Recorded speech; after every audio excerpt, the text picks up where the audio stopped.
Kebangsaan Negara Singapura sebagai perpustakaan bertaraf dunia sudah diiktiraf di Persada Antarabangsa. Universiti Harvard yang ternama di Amerika Syarikat telah membuat kajian tentang kejayaan perpustakaan tersebut. Salah satu kejayaannya ialah pembentukan koleksi bahasa Melayu terbesar di Sawangan Bedok. Di Sawangan itu, sebanyak 30,000 judul telah dikemasi. Perkara ini merupakan satu kejayaan penting bagi Singapura sebagai pusat ilmu. Meskipun bahasa Inggeris ditunjukkan sebagai bahasa kerja di sini, ketiga bahasa rasmi yang lain iaitu bahasa Melayu, Mandarin dan Tamil tetap mempunyai tempat. Sebenarnya, Singapura pernah menjadi pusat kegiatan persuratan dan cendekiawan Melayu di rantau ini. Ini bermula ke abad yang lalu sejak pulau ini dijadikan pusat perdagangan British ketika itu. Kegiatan ini berterusan sehingga akhir 1960-an berasal kesedaran politik, persuratan, kebudayaan dan ekonomi telah berasal undi dari sini dan merebak ke seluruh rantau ini. Aspek ini perlu dirakamkan dan disedarkan kepada warga Singapura, khususnya kepada masyarakat Melayu. Oleh itu, membangkitkan peranan Singapura dalam konteks keilmuan seperti kemudahan yang terdapat di perpustakaan Bedok merupakan satu langkah wajar. Pengayuh sudah ada di tangan. Ini terpulanglah kepada masyarakat Melayu dan pengkaji memanfaatkan kemudahan perpustakaan Bedok serta memakmurkannya dengan bijak. Jadi, beberapa penyakit yang amat ditakuti oleh manusia zaman moden ialah darah tinggi, kencing manis, jantung dan AIDS. Ada banyak punca yang menyebabkan penyakit-penyakit berkenaan. Kalau kita teliti secara mendalam, kebanyakan penyakit boleh berpunca daripada kelakuan dan amalan manusia sendiri dan bukan baka atau keturunan. Contohnya ialah penyakit darah tinggi yang berpunca daripada banyaknya garam dalam badan. Berat badan yang berlebihan juga turut menjadi faktor utama. Perasaan marah yang tidak ketentuan, ketegangan akibat terlalu banyak berfikir dan bekerja, serta tidak cukup tidur turut menjadi faktor kepada penularan penyakit yang boleh membawa maut itu. Tabiat merokok pula sering dikaitkan dengan beberapa jenis penyakit bara.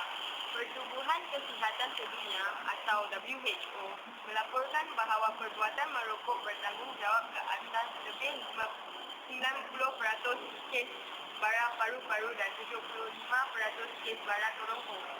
Kemajuan dalam bidang sains perubatan telah dapat mengubati pelbagai jenis penyakit. Namun, banyak juga antara penyakit ini sukar untuk dikesan. Misalnya dan sukar pula hendak ditentukan kaedah dan jenis rawatannya. Apa yang pasti, penyakit-penyakit ini boleh dihindari melalui penjagaan kesihatan dan kebersihan diri, mengamalkan pengambilan makanan yang seimbang, beriadah dan mengawal tekanan perasaan.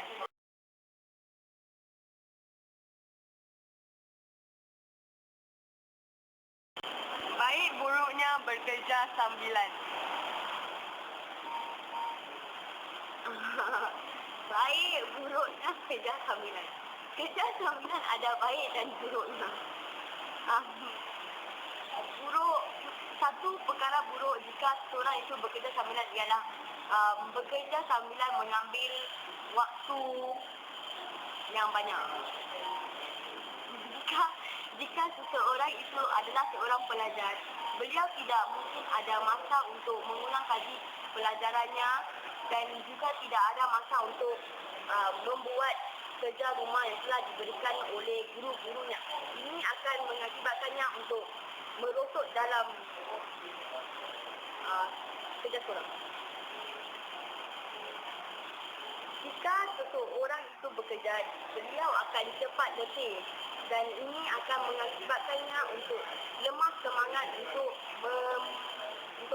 belajar. Dan jika beliau tidak belajar, beliau tidak akan cemerlang dalam peperiksaan. Ada baiknya juga. Jika seorang itu bekerja, beliau akan dapat gaji. Dan dengan gaji ini, beliau boleh menampung perbelanjaannya sendiri. Beliau tidak perlu pertolongan ibu bapanya dalam segi kewangan kerana dia dapat duitnya sendiri dari kerja sambilan. Dengan ini, beliau boleh menjimatkan wang keluarganya untuk perkara yang lebih penting. Jika orang ni yang bekerja dari keluarga yang tidak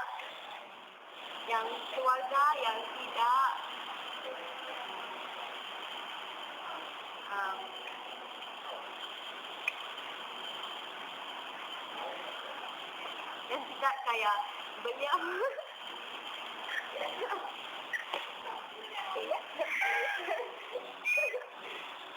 tidak. Baik buruknya bekerja sambilan. Baik buruknya kerja sambilan.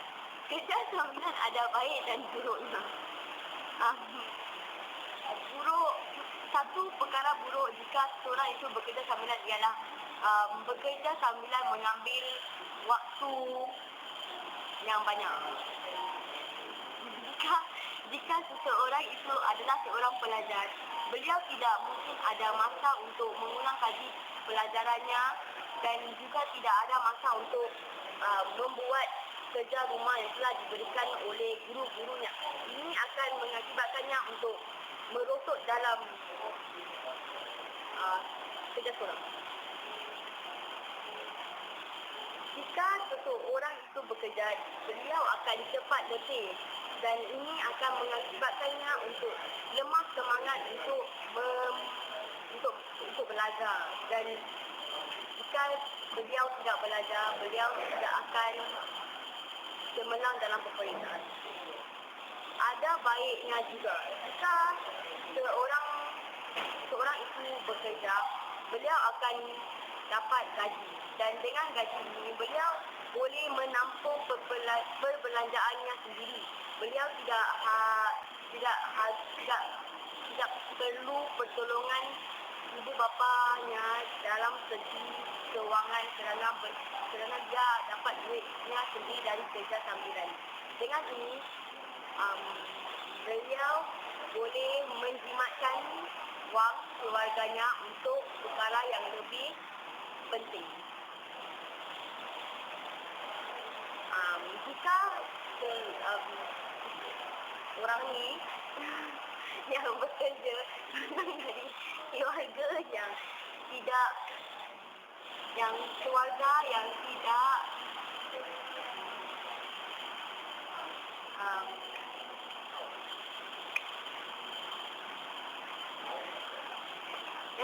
kaya, beliau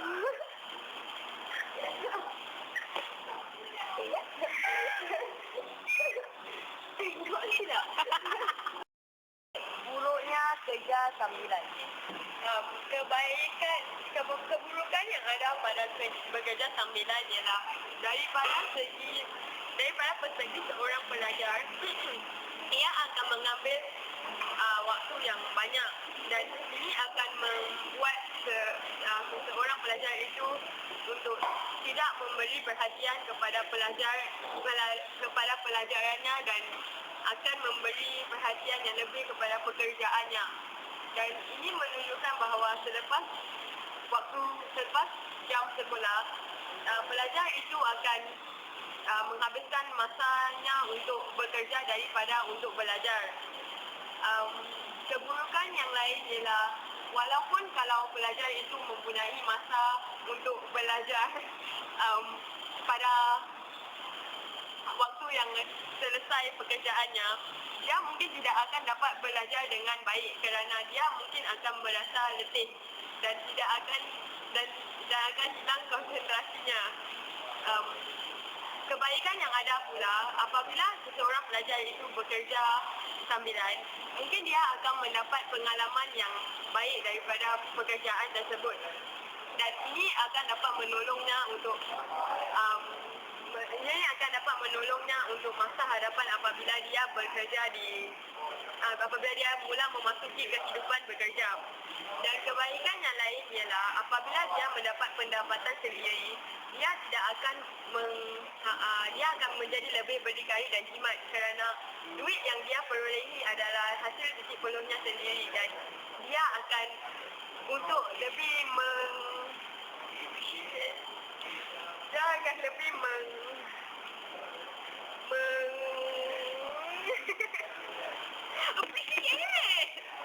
Menghargai.